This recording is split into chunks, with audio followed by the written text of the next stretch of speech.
Hey, welcome everyone. This is our first ever virtual preview weekend. Welcome to maybe the third session that you've been in. This session is all about meeting the faculty, and I have a few faculty for you to meet. We're going to introduce ourselves, give you a little bit of information, and then bring it up to a Q&A. So without further ado, I'm going to go on and move on to the faculty introductions. I'm going to start with myself.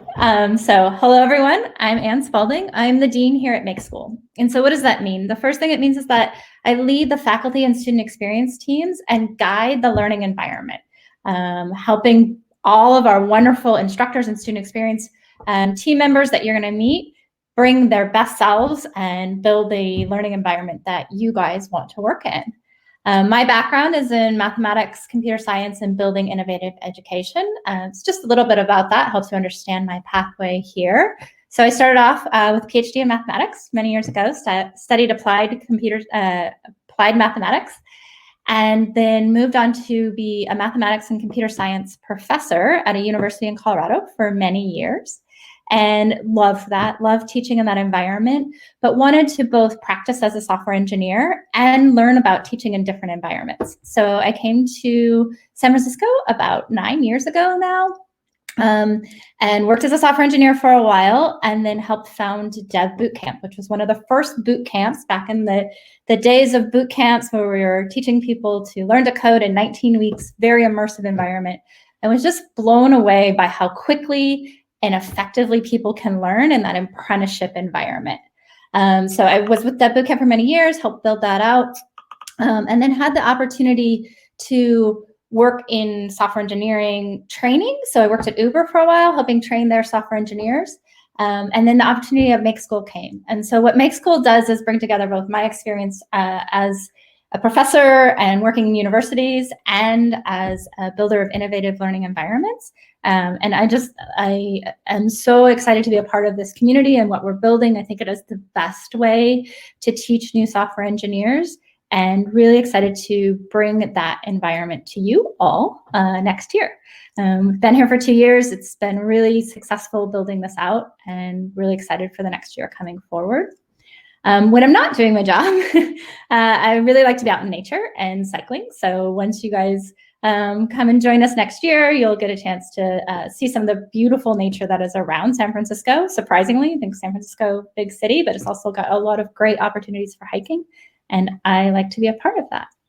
So I'll be more than happy to answer your questions. Once you're students at Make School, you'll be seeing me a lot, both in helping set up the courses that you're going to take and supporting you in any problems or concerns that you have as you're going through our program.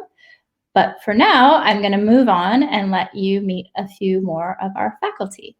So next up, we have Dan Morse. Actually, we're going to do Dan's intro last, so I will come back to the slide. Next up, we have Jess. So Bianca, can you bring Jess into the room?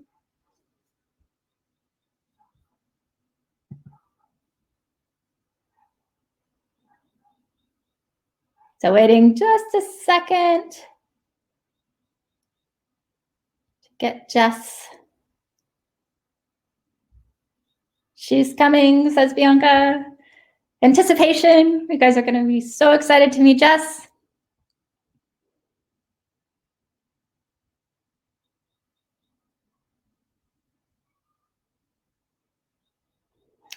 Okay. And here she is. Everyone hear me? Yes. All right. Cool. So I'm Jess David. I'm a computer science instructor at Make School. I teach fundamental coding concepts and also some of the more advanced CS concepts like data structures and algorithms. My background is in machine learning and accessibility. So I just came out of my PhD program and then started at Make School. And one of the things that really drew me to Make School was the innovation and how we really strive to make higher education like better than a more traditional setting. So that's something that I'm really excited about. And I'm also very passionate about teaching. So that's one of the things I get to do at Make School is really focus on teaching and helping students. Also, just a little bit about me. I love playing video games. Animal Crossing is one of my favorite games right now. But every Monday, I hang out with students and we play games together. So when y'all start, I would love to play games with you. So, okay. Great. Thanks so much, Jess. Jess will be back during our Q&A. But next up, we have Meredith. So if we can bring Meredith up to the screen.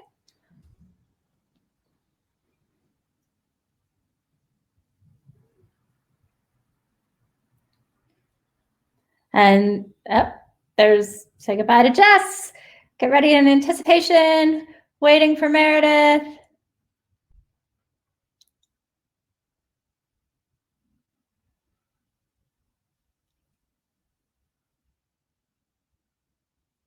As we wait for Meredith, I just want to say something more about Jess, which she can still hear even though we can't see her face. Oh, I'll have to hold that. Hello. Meredith is here. All right. Yeah, could we get the next slide? Yep, and there's Meredith's slide. Okay. Excellent. So hi, everyone. I'm so excited to talk to all of you about the Make School community.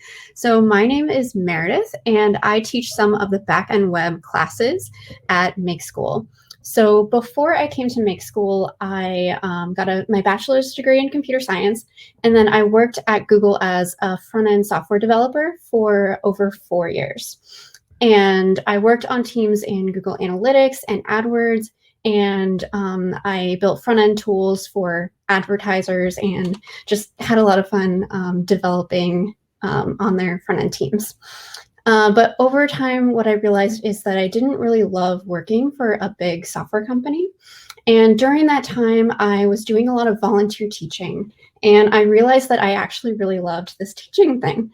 So I decided to quit my job and become a full-time educator. So I have taught at a boot camp, I've taught for Girls Who Code, and I worked as a private tutor.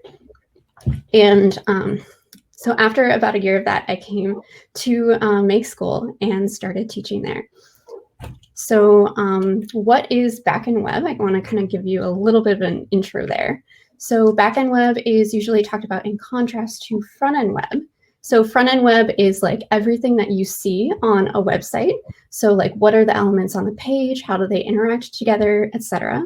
So backend web is kind of all the supporting infrastructure for a website that you don't see. So for example, my classes deal with databases and how do you store your data on a website, and other things like authentication, how do you let your users log in, that sort of thing. So really excited to talk to you, and that's it. Thanks. Meredith, did you talk about what you like doing when you're not doing all that? Yeah, so my one fun fact is that I'm a knitter. I like knitting, crocheting, anything that has to do with like working with my hands. I do some baking, etc. So I would love to talk to you all about that. Nice. All right, thanks, Meredith. Next up, we have Jeff.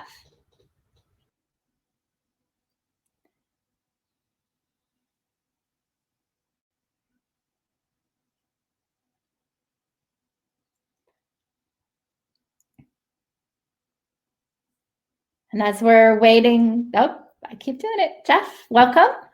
Hey everyone. Good morning, good afternoon. It's nice to meet you all here and hopefully in person someday. I'm Jeff and I lead the career services team at Make School. So what that means is I'm the person that you go to when you're looking for your job and internship. And been there about a year and 8 months, and it's been an awesome journey being a startup and becoming a college. We're really building something new with a great team. So coming into Make School, something that really prepared me. One, I have a master's in student affairs counseling.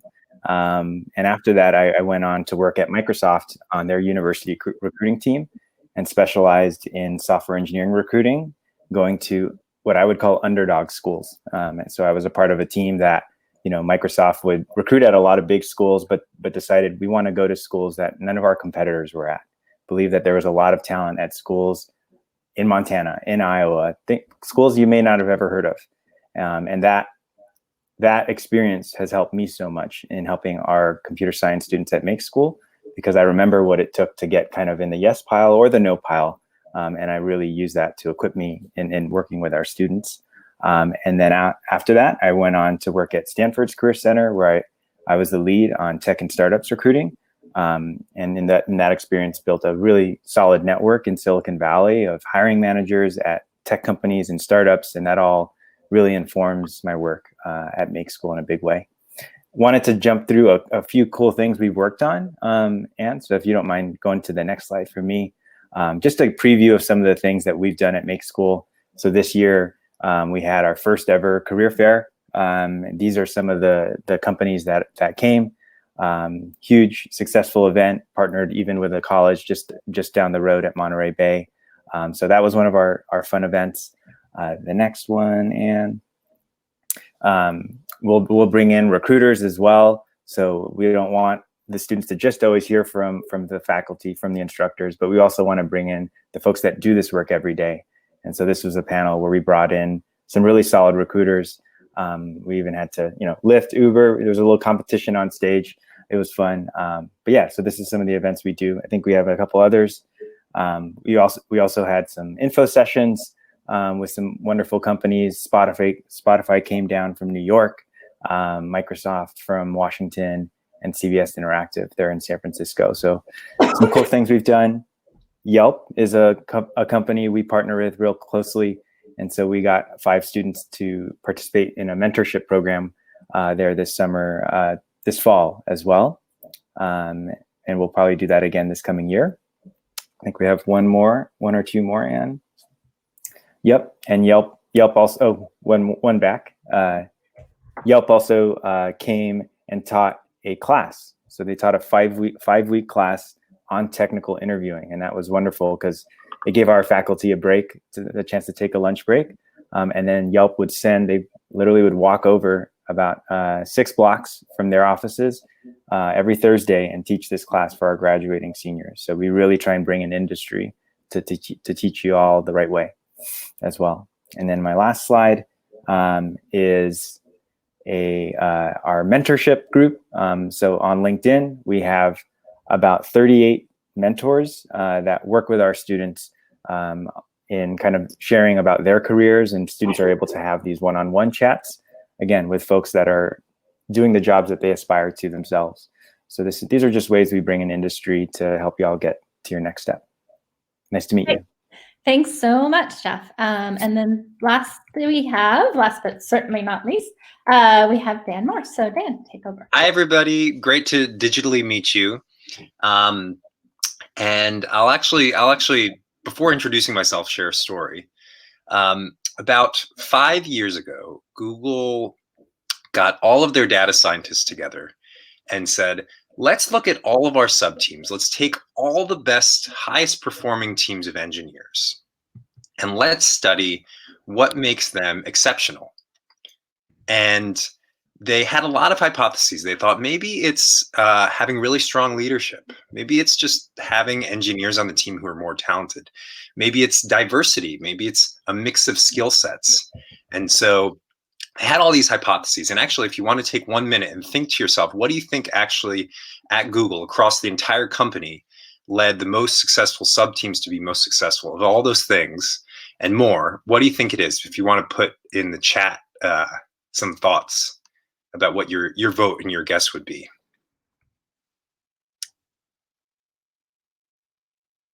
Okay, maybe. So I'm sure people are thinking about a lot of different things. The answer was psychological safety, which is a term meaning that people could take interpersonal risks with each other. So if you were kind of had some feedback and you were nervous about how the other person would react, you felt safe to share it. Or if you thought something was a poor approach product-wise, you could voice that. Or if you really wanted to advocate for your own ideas, you felt welcomed to share that. And so one of the ways that I think about my role at Make School is that I teach a lot of the things that are outside of engineering. My background is I'm an entrepreneur. I've been in investment. I have also led to user growth. And I think like many of you, when I went to college, I didn't want to just do papers and do tests. I really cared about making things. And so when I was a student, I started my own company. It was a social justice oriented restaurant, and we sold hundreds of thousands of dollars worth of food. And I learned a lot about leading teams, about how to inspire people. And from there, I also worked on an MBA impact investing firm. So we invested in companies that not only had the possibility of making money, but also had an impact, a positive impact on the environment in terms of social equality. And for the next couple of years, I worked in marketing and growth. So I helped an online teacher professional development company grow its user base by 300,000 users. A friend and I started an ed tech company, and I was in charge of recruiting the first 5,000 users. So I have a mix of experience in product development, in business, in leadership and managing teams. And a lot of what we focus on at Make School in my classes, which are the software product development classes, are thinking about how do you understand if your product idea has potential in the market? What does that analysis look like? What does leading teams of engineers look like? How do you design something that delights a user? And also, what are some of the fundamental aspects of the architecture of products that allow them to scale and be really effective? So I love teaching and I love working with students. And if you have any ideas, I'm one of the people on staff to come in and geek out and explore possibilities. So it's so excited to meet you all, and I look forward to getting to know you all a lot more too. Awesome. Thank you, Dan. And thank everyone for introducing themselves. What I want to do now is move us into the audience Q&A. So we have a couple of platforms where you can ask a question. We have the ask a question part of the platform, or we can just add it to the chat. And I'm just going to grab those questions, and then I'll invite one of the faculty that you've met so far up to answer the question as it makes sense. So at the moment, we've got one question in our Ask a Question, and that question came from Kevin. And sorry, that question came from Kevin, and it said, can you explain how course offerings and sequencings differ between tracks? So I don't have a slide for this, so it's going to be a little bit of overload of information, but we can definitely give you a visual of this later. But so we start with our foundational curriculum, and our foundational curriculum is 5 classes in both computer science and full stack web engineering. So that allows you to be able to understand the algorithms and the logical thinking that's behind all software, and also how do you deploy a full stack application. That's 5 courses. You take that over your first 2 or 3 terms, and then you start into your track. So we have 4 tracks. We have a back-end web track, a data science track, a front-end web track, and a mobile track. And the tracks have about 6 or 7 courses that you take over the course of your 2 years. And you're learning in-depth skills within each of those tracks. And if anyone has a particular question on what each track is, we can definitely dive into that. We have people on the call that can answer each of those. But the sequencing of those is starting in your 2nd term or 3rd term, you're taking track classes.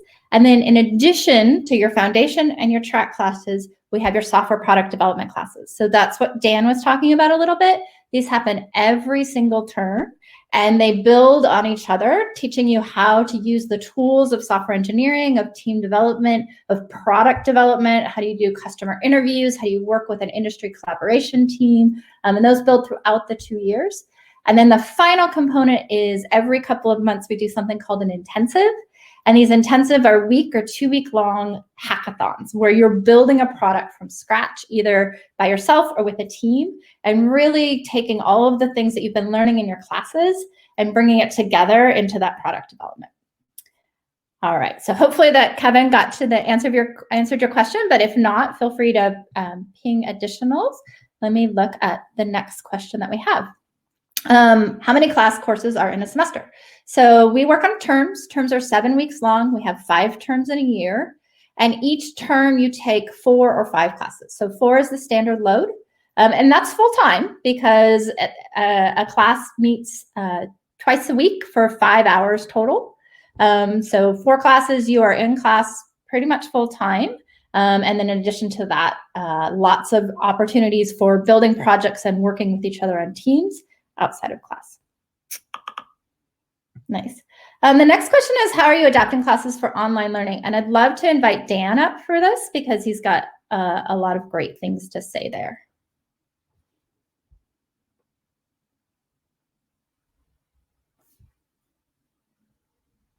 And there's a little bit of a lag as we invite people on, so we'll just wait a second for Dan to join.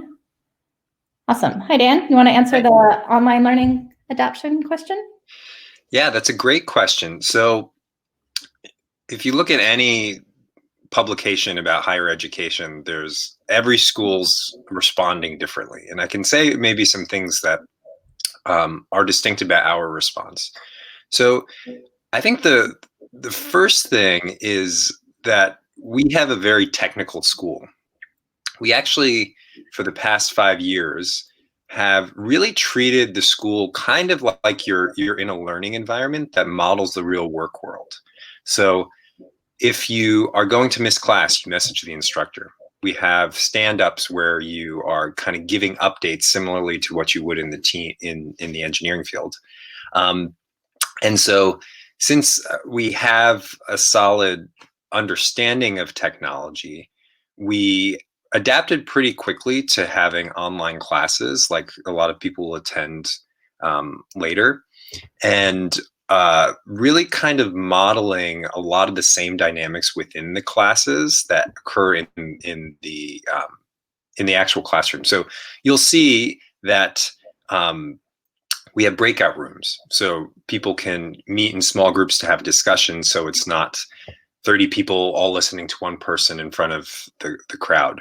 We also have polls enabled, so we're kind of constantly getting input and feedback from students on how the classes are going, as well as, you know, seeing people's thoughts to different prompts that are happening. And I think really what's most important is I think the way our school is oriented towards the students as it relates to the response. So the first thing that we did when we, you know, all the sheltering in place was happening was we kind of huddled as a group of instructors. We said, okay, before we really think about ensuring that we have everything set up to run the classrooms, let's first just check in with each student. And so at Make School, each student is connected with a coach who is kind of your go-to person if there's a challenge that you're dealing with or what have you. And each coach checked in with each student to kind of say, where are you? How are you doing? How's your family? And from there, we kind of triaged people to different resources that our staff had collected.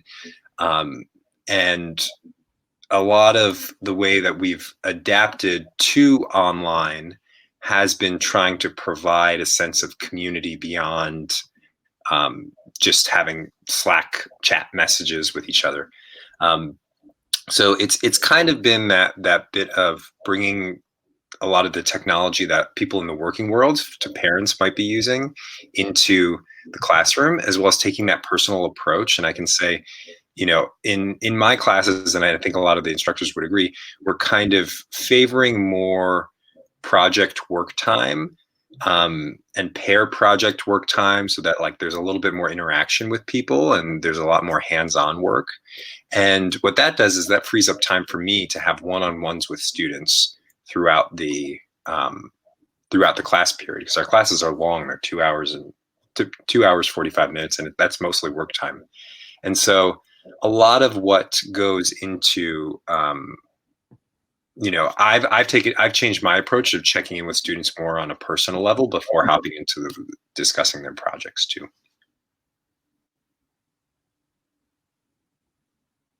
Great, Dan, thank you so much. So the next question I'd like to field is from Ms. Murray, which is around the best fit for game development and design. And Jess is going to try to come in. Her internet's a little bit flaky, so she's either going to come in or answer that in the chat. But I'm going to leave that one for Jess.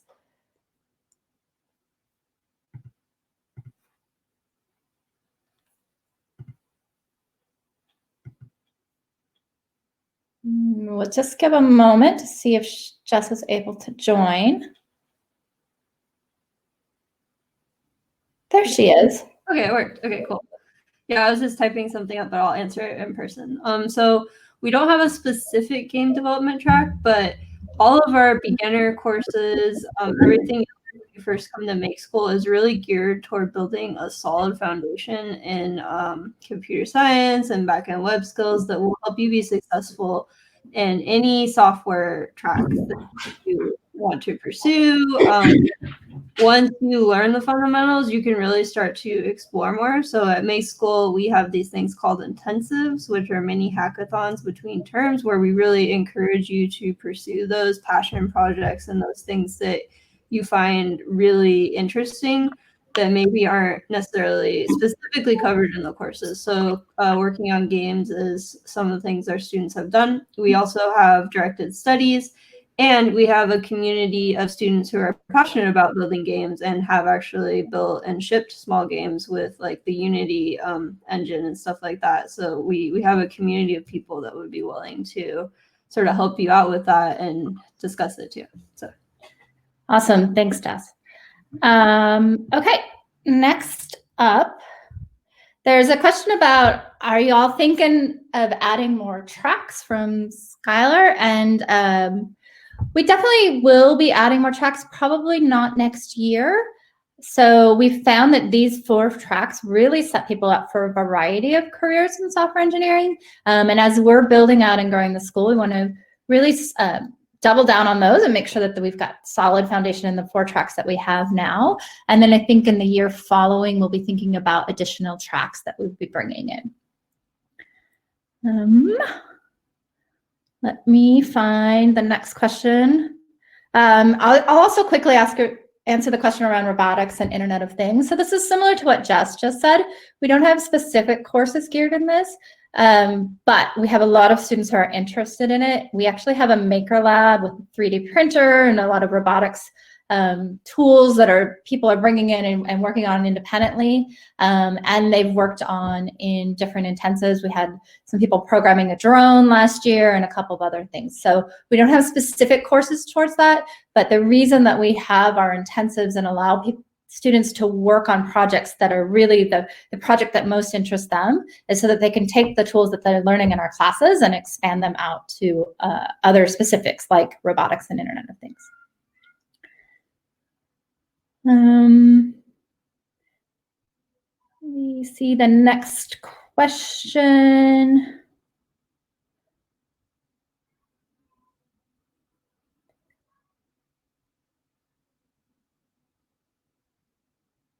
Just a couple things of like plans in the future for Make School, which are really exciting questions. So one is, I'm in my final years as an undergraduate, and is Make School planning to add a graduate degree? We're not planning to add a graduate degree next year, but our hope is to start bringing in some additional classes that would meet a student like yourself who needs just specific training in 1 or 2 topics that might move them forward. So that would be something that might be an option, but not as a full-time student for next year. A bunch of questions about online. So just want to clarify that for the fall, what we're doing is called online optional. So if we have to be online because of shelter in place and things continuing to progress as they are now and not being allowed to have the school in person, then we're 100% prepared to do that. We've been doing that for this entire last term. It's been really successful. But if we can be in person, we want to offer that. And so we recognize that in the fall, the situation in the world is just unknown. We don't know if we'll be able to be offering our school 100% on site, or if there'll be some places in the country or in the world that will be able to come on site and others won't. And so what we're doing with the on-site optional is that as a student in the fall, you can choose to be on site if that's available, or to be online. And that's only for the fall. We will be, as far as we know, on site entirely starting next spring. But in the fall, that online or on site is a choice for you to allow just a lot more flexibility to deal with the situation in the world. Great.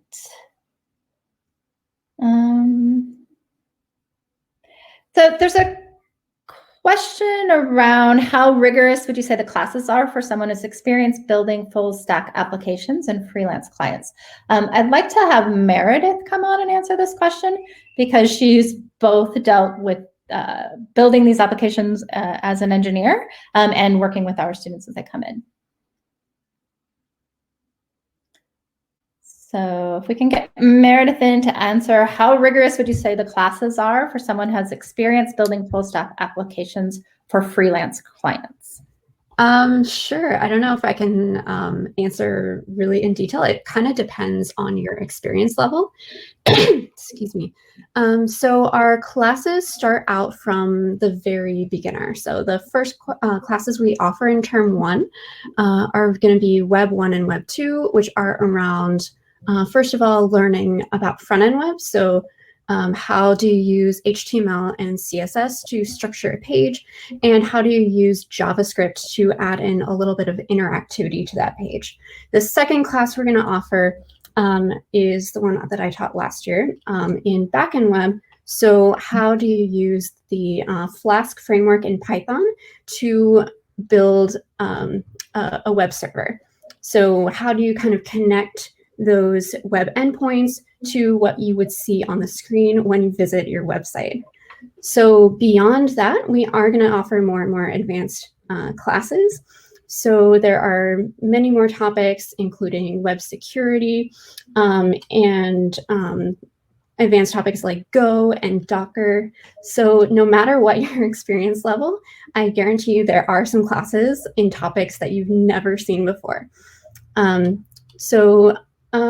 Yeah, I mean, it kind of depends. I might have to kind of talk to you one-on-one about your particular experience level.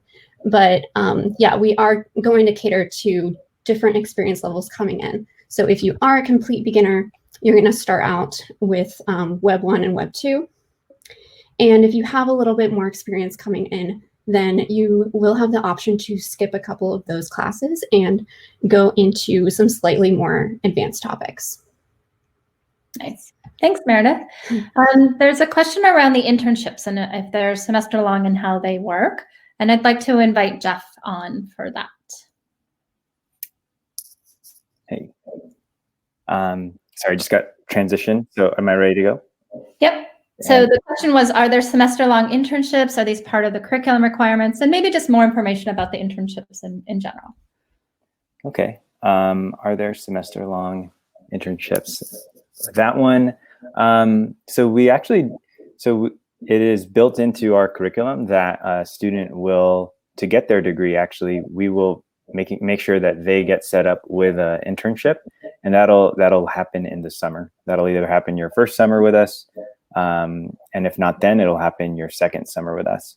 And so something that I'm really proud of, and this goes maybe to Pranav's dad's question too, of how do we compare with the UCs? So I worked at UC Berkeley and worked with their summer internship program years ago. And then I was at Stanford's Career Center. So I have insight into how they did their things and actually apply the good things there and then to make school as well. The thing that we do that's different is, this is how I would put it. At UC Berkeley and at Stanford, the students that came to the Career Center to get help, we made sure they got their help. But we didn't have the bandwidth, frankly, to give the students really detailed feedback on where they were at in terms of being job ready or being internship ready. And at Make School, that's something that we actually do. So 3 times a year, we shut down all classes and students go through a technical interview with a instructor, one of our faculty. We also give them feedback on their portfolio, on how they're doing with GitHub, their resume, their LinkedIn, 3 times a year. And it's in those 3 times that students are able to elevate into our what we call being job ready. And that's when we work with them to get an internship for the first summer or second summer. And if they're not ready, we let them know, and they know that, dang, I need to level up. And that's something I'm proud of, because at Berkeley and Stanford, we actually didn't do that. Nice. Thanks, Jeff. That's great information on that. There's a quick question around how many times a week does each class meet? So this depends.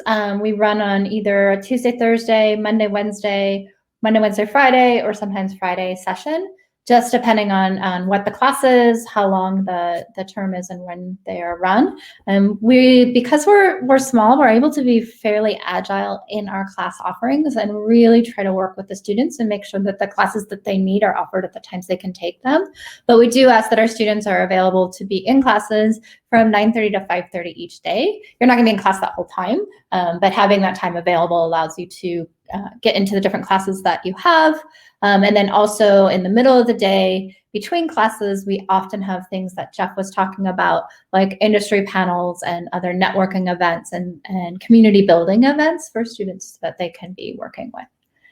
Another question on student to faculty ratio. That is around 1 to 17. Our class sizes are either 20 or 30. Our larger software product development, things like the intensive, is kind of the whole school, but also all of the instructors are involved in supporting them. So in an individual class, if it's a senior level class, the cap is 20 students. And there's an instructor and generally 1 or 2 TAs as well. So there's a lot of support for you within the class and then also outside of the class. Okay, let me just look through the questions and see what else is highly voted. I'm interested in the front end. Will there be any design classes? Yes, so there are design classes in our front end web, and that's Mitchell, who's not currently on this call. It can definitely get you more specific information, but we do have user experience courses, user experience curriculum within our software product development courses, and then specific design classes within all of our front end web track. Definitely well focused on that.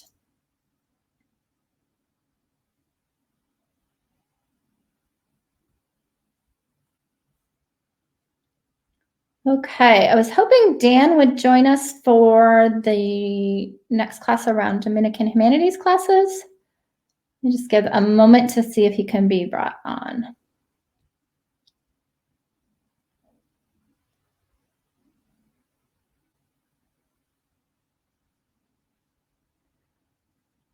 While we're waiting for Dan, let me see if I can find another question here.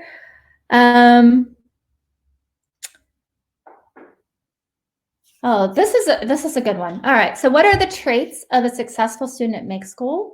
And is a background in computer science helpful for success? Is there any disadvantage to not having a computer science background?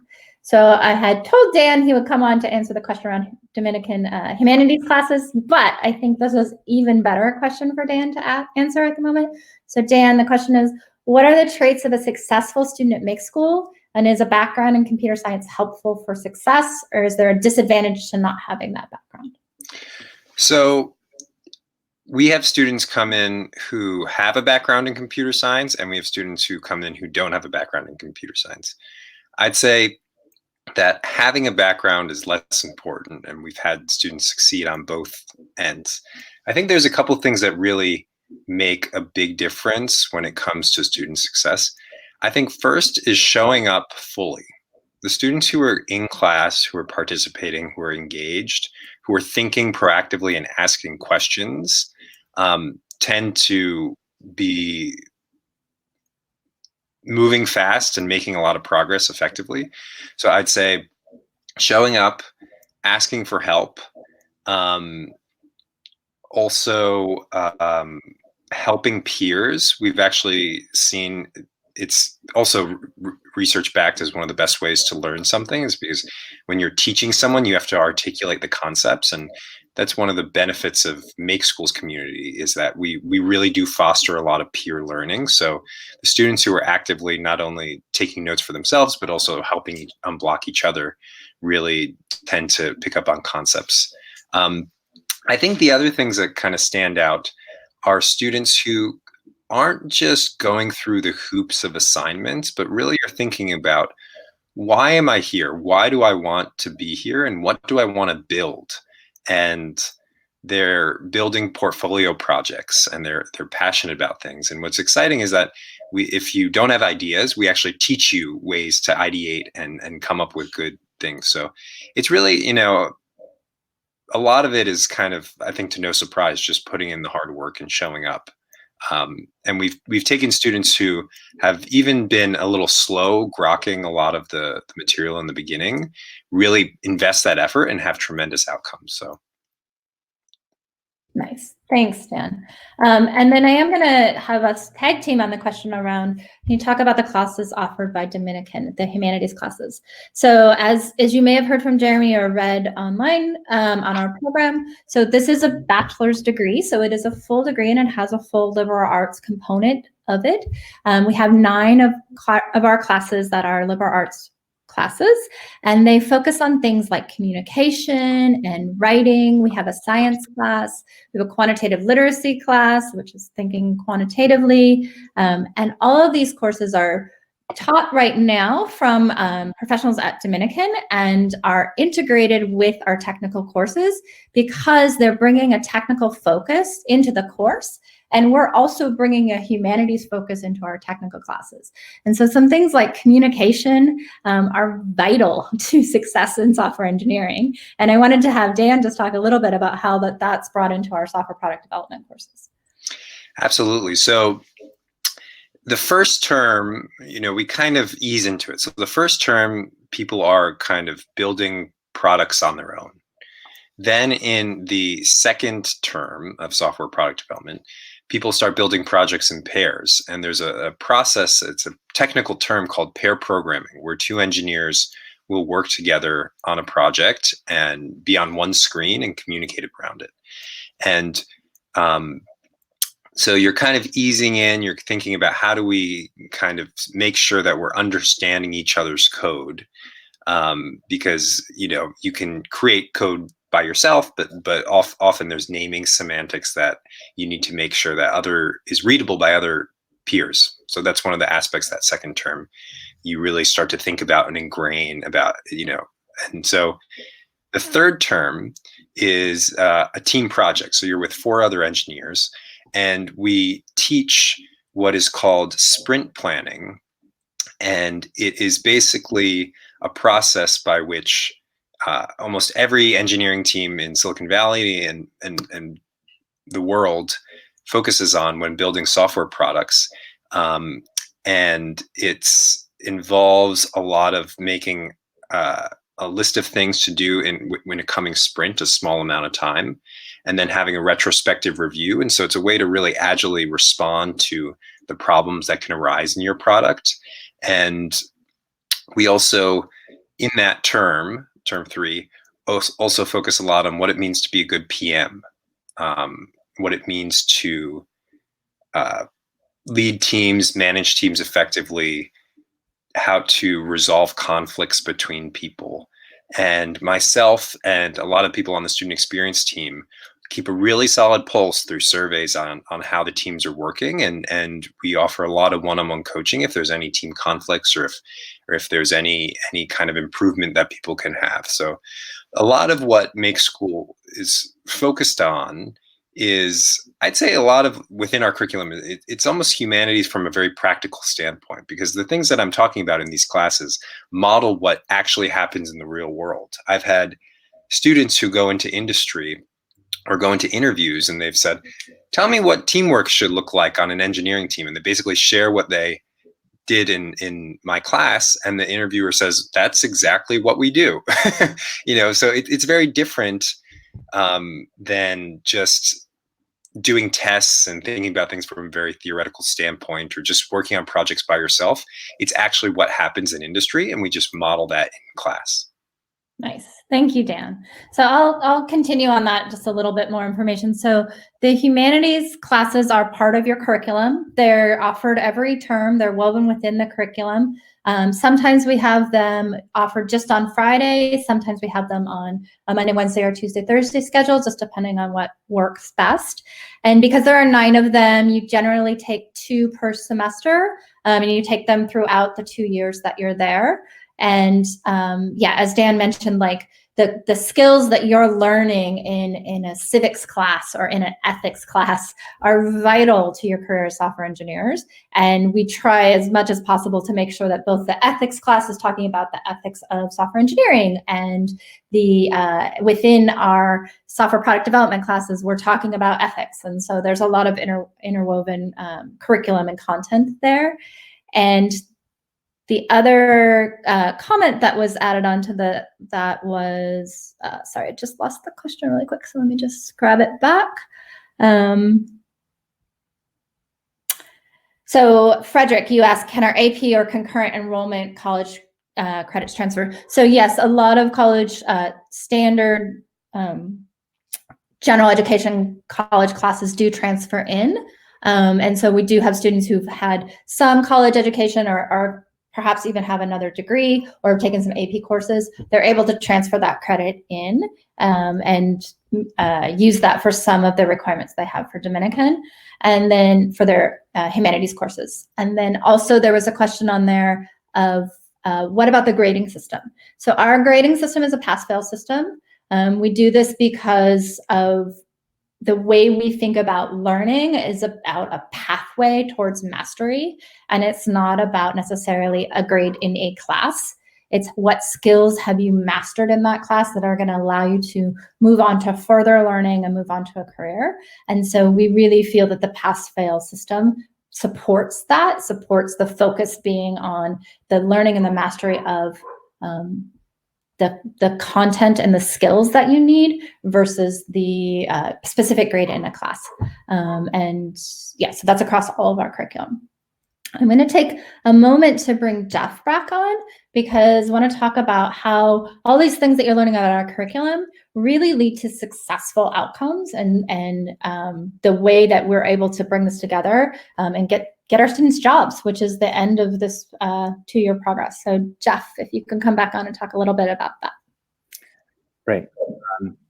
Sorry, I just jumped in, so I might have missed exactly what you said, but I think it's what I mentioned about kind of.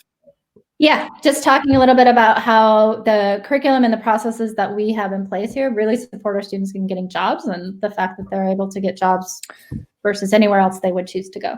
Right. And so,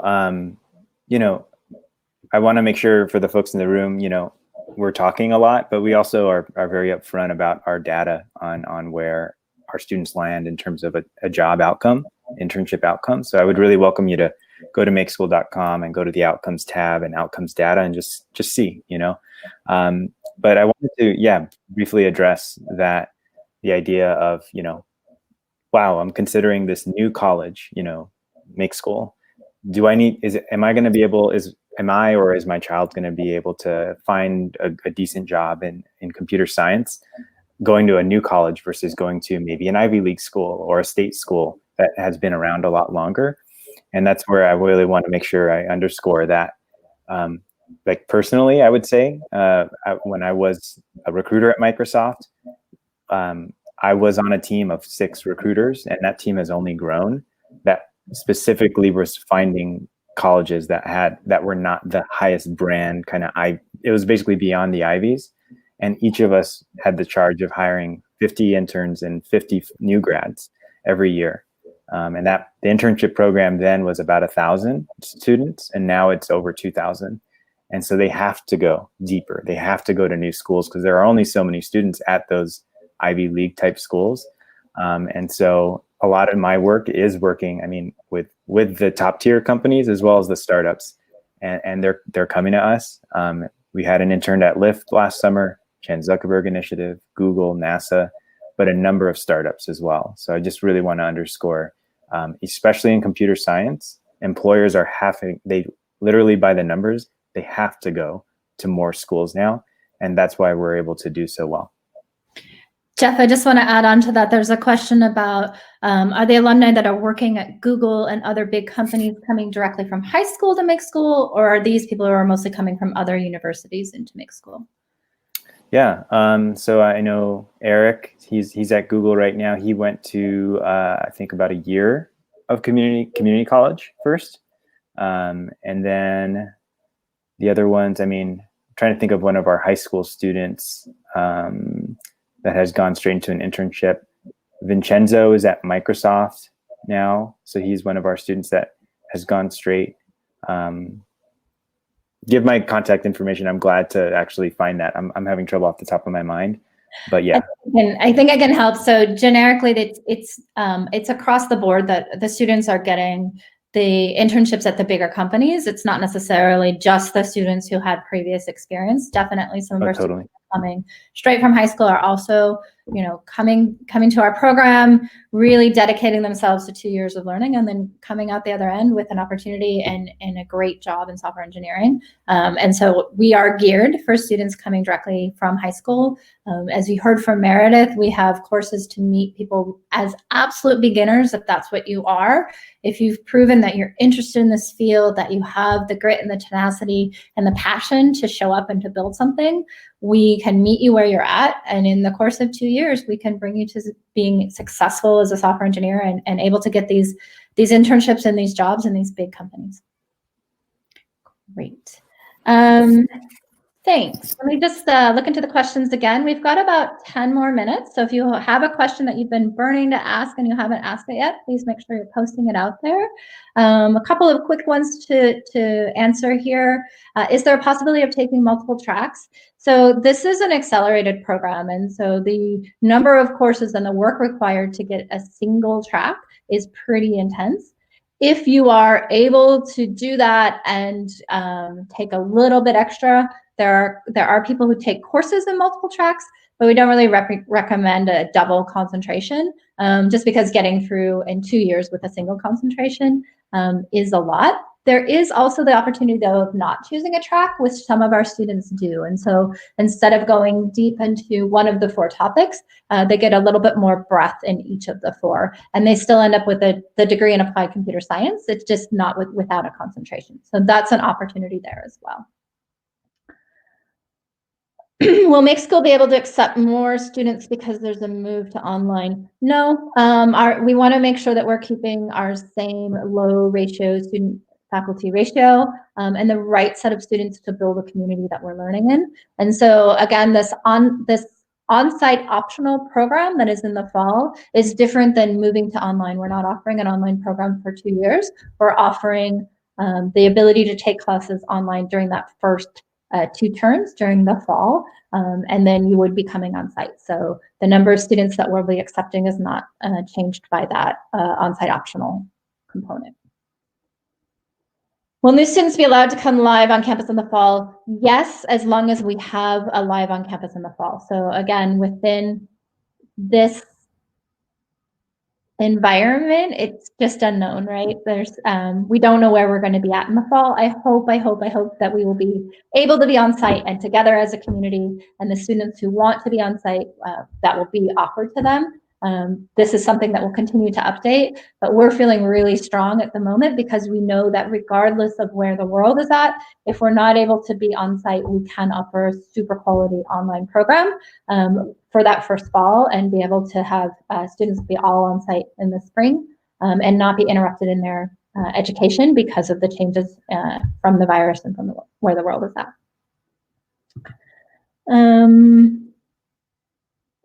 So I think Jeff's offered pretty well the process to finding a job after getting the degree. So the process to finding a job is integrated throughout the whole 2 years. From the very beginning of coming on site, what we're doing is helping you become a software engineer. Lots of times we like to say you're not students, you're just software engineers in training. And we have a lot of support for that. And at the end, the support for that is Jeff and the very large network of companies that he has that are hiring from our school. There's a question around campus housing and dorms.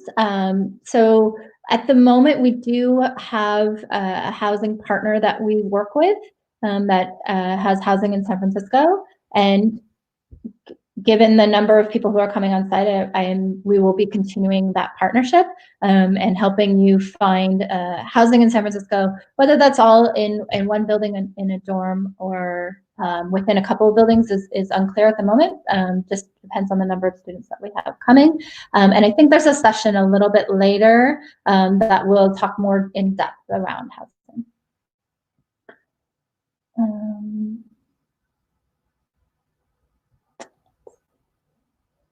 Gen Ed classes. How many of your alums start their own company? There's a question on what is the policy on service animals and emotional support animals on campus? So service animals are allowed on campus, qualified service animals. We actually have a few students who have qualified service animals on campus. And we have a process for registering your service animal and bringing them on. That is allowed.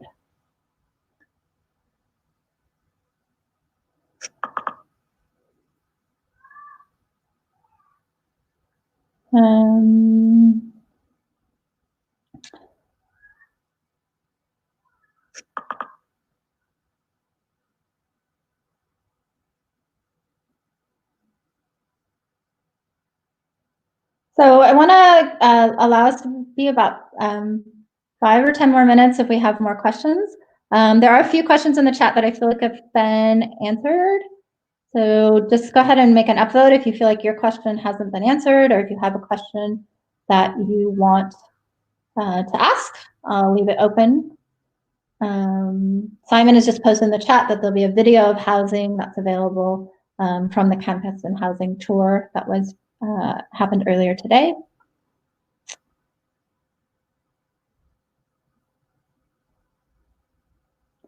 Okay, we have a couple votes for the question of how many of your alums start their own company versus or work for a startup rather than working for big tech. Jeff, can you jump on again and give that number a little bit more? So how many of our alums are starting their own companies or working for a startup versus working for a bigger company?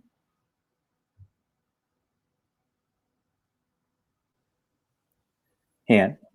Yeah. Right, So good. the question was, how many of your alums start their own company or work for a startup rather than working for big tech? Actually, I'm just going to pull up our outcomes page and see. So from our last graduating senior class, honestly, the folks that are now out there working, about 80% of that class are at big tech companies and startups, mid-sized companies too. I think we have one student that has, Elliot, has started his own kind of venture. I think if the cohort before that, we have... Dan has also just joined, and so he can answer a little bit on the previous cohorts. Yep. Yeah. Go ahead, Dan. So we've had a couple students. Some students in our first class started their own consulting firm, and they basically helped work on machine learning projects for a bunch of different clients. One was an architecture company that they were building a model that basically took a lot of inputs, such as the weather, the foot traffic, and they had a bunch of kind of almost Lego building blocks, and they made a draft building. They were working on that technology as well as machine learning technology for a bunch of other companies. We had actually a current student who created a product and applied to YC, which is Y Combinator. It's a startup accelerator. So they give you a check to kind of support 1 or 2 employees, and you're with a bunch of other founders. And it's a really rigorous boot camp to basically start a company. A lot of really famous companies have come out of there, such as Reddit and Airbnb and Dropbox and other companies. So one of our students got into that program. We have a couple other alumni who are starting kind of an online video marketplace. And we have a lot of other students who they're not necessarily starting a business per se, but we had one student who created a quit vaping app that I believe it might have been the #1 or #2 app on Apple around that topic, and there's like thousands and thousands and thousands of users. And I know he's in talks that opened a lot of opportunities for him in terms of employment. And I believe, I'm not sure the latest, but I think he actually is partnering with a company and getting paid in some capacity. So, I like to think of it not as like, did students start a company or did they not? I think it's more of a spectrum where there's kind of the fully funded companies like the YC companies and then those consulting students. And then it's kind of a gradient of people starting projects, getting actual users. And whether it becomes a company or not, it opens up so many opportunities. So yeah. And I think so much of one's success, if they go, start their own startup or go work at a startup or a big tech company, is it's people and relationships. And I think us being right in the heart of San Francisco lends itself to that networking thing and the network effect, meeting people and getting inroads to companies through relationships. That's probably one of our biggest strengths. I think to speak about Jeff, I mean, it's honestly been remarkable how he's made these inroads with companies. I mean, first of all, just his background, having worked at Berkeley and Stanford and Microsoft, it's like he just has instant credibility with any organization he reaches out to.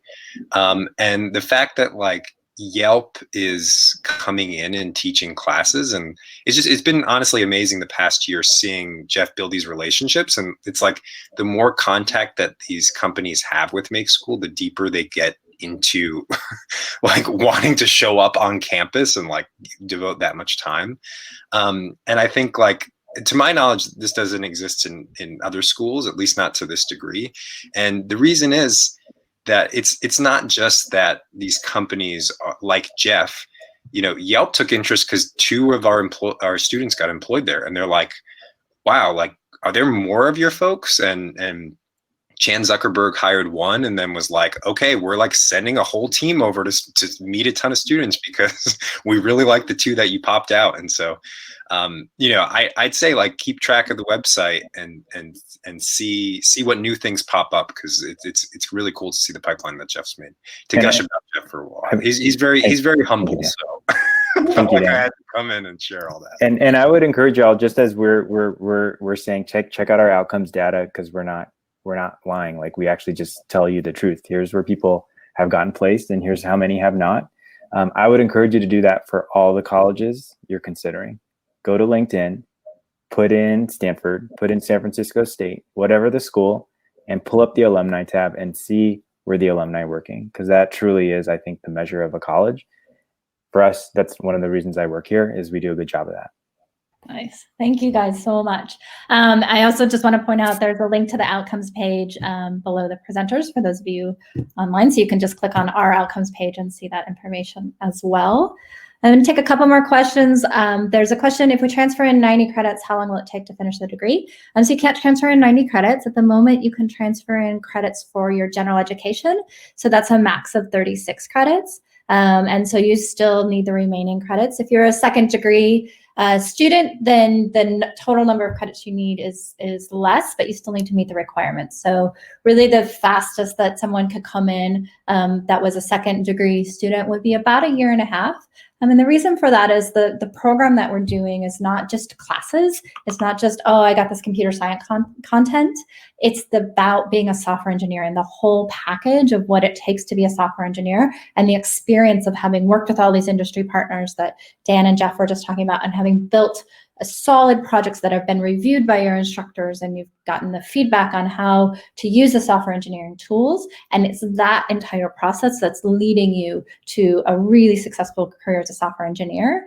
And so it's what we're not doing is giving 1 or 2 classes and then that's a degree. We're actually giving a very solid full program in software engineering. So the short answer to that, the most you can transfer in is 36 credits from your general education.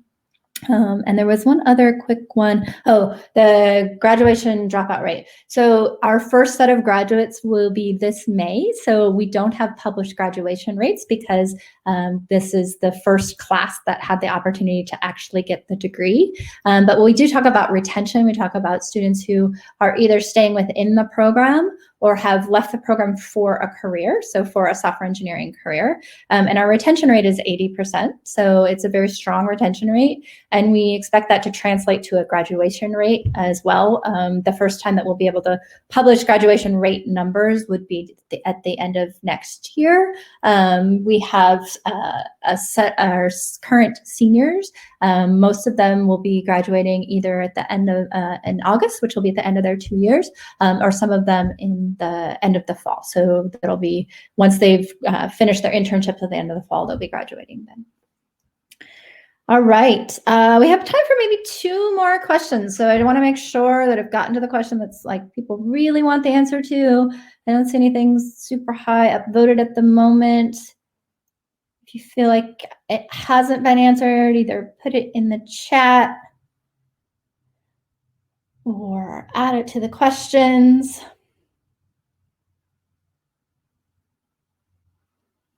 Let's see, I see a question around ISA and housings, and I'm gonna ask that you go to the financial aid session for financial aid questions. That'll be a much better place to get a full answer for that.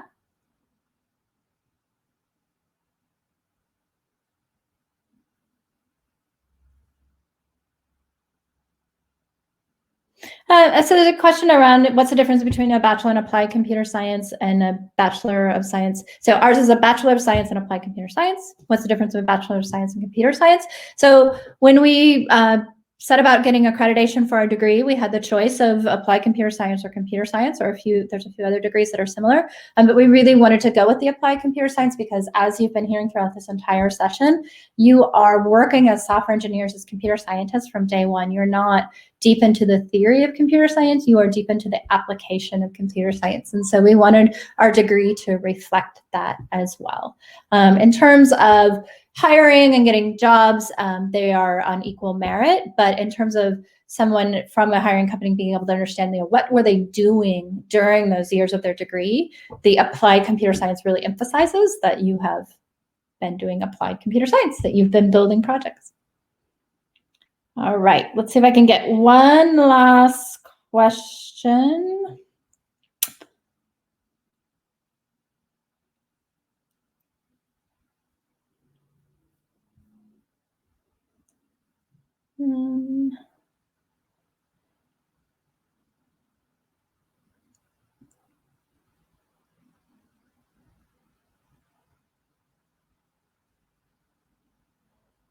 What is the average number of students accepted each year? So we are hoping to accept around 175 to 200 new students next year.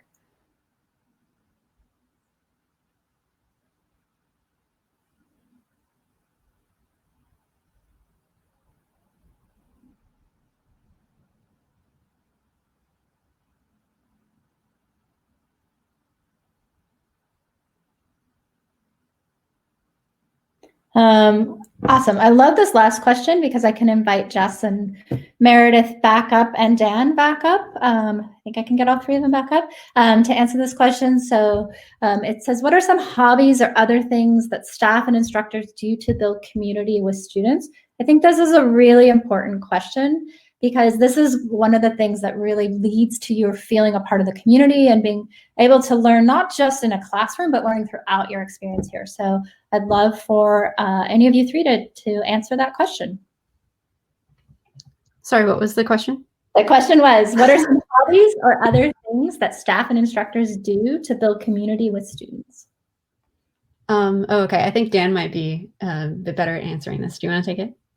I can start off. So I can say most immediately we transitioned to remote, which obviously is that makes community and connection very different. And so some staff and I have been having probably some of the most fun I've ever had at Make School, recreating Harry Potter for people who are fans. We basically have recreated the Harry Potter houses. So these are almost like small groups within the school around different themes. One is around games and art. One is around entrepreneurship. One is on coding skills. One is on health and wellness. And there's a bunch of challenges that each house is creating, and there's a point system. And so I've been dressing up like Dumbledore and making really silly videos, and all of the instructors' alter egos as wizards, coding wizards have been coming out. So that might be a little bit of a more current, elaborate thing that we've done. But on campus, I'm a true believer that the biggest impacts that happen to you in college can come from the courses, but more likely it's from the people around you. And so we do a lot in the beginning of the school year to really set the tone on and really ask the students and define as a class, who do we want to be together? What do we want to do? And we create a community covenant that has kind of norms on how we want to interact with each other. And we have what we call huddles, which are in the beginning of the school year, every day for half an hour, getting together with a staff member and 15 other students and having a prompt, such as, what's the biggest thing you had to sacrifice to come to Make School? Or what's your favorite memory from childhood? And it allows people to get to know each other beyond just as a classmate, but really as a person. And I think something that's also unique is that because we have the coaching program, and we really, like I was mentioning before, are a very human before student first culture. Like, I know a lot about some of the stresses and some of the joys and some of the excitements about my students, and I celebrate those with them, because, you know, we can't just have a relationship with each other that's on a strictly professional level, but it's also kind of getting to know what makes people excited, what makes people motivated, what are some of the stresses that might be getting in the way of their schoolwork, and what can I do as an instructor and as someone who cares about you to help.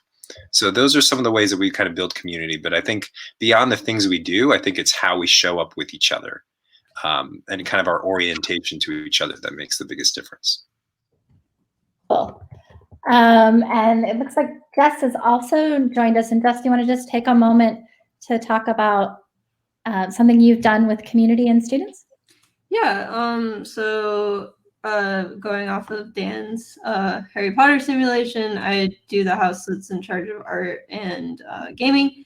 And so we've been trying to put together gaming sessions weekly. We've also done stuff like we're growing plants and taking pictures of them to share with each other. Anything we can do remotely where we can like take a picture and show each other and engage and talk about our favorite characters, our favorite storylines, things like that. And just like Dan was saying, we put a lot of emphasis on building community at our school, especially at the start. So you guys can have a cohort and a friendship group that you carry throughout this journey. And I think for the rest of your lives, I know groups of students who are very close. They do everything together, like D&D sessions, going to work out together, going to events together, doing sports together. I think it's just really amazing to see, especially from some other colleges I've been a part of, to see like how tightly knit our community is and how these friendships are really just thriving and blossoming. Awesome. Thank you so much. So I just want to say a thank you to all of our faculty that were joining us today. You'll see them in other sessions. If you want to see a little bit more about what they're teaching, go to one of the teaching sessions later on. And just a big thank you to all of you for joining us. I hope this has answered a bunch of your questions, given you a sense of what it's like to be here at Make School and the amazing faculty that we have here to support you in your learning. And if you have questions that weren't answered, just look at the other sessions and there'll be another one that you can jump in and get that question answered. And with that, we will end the session. So thank you all.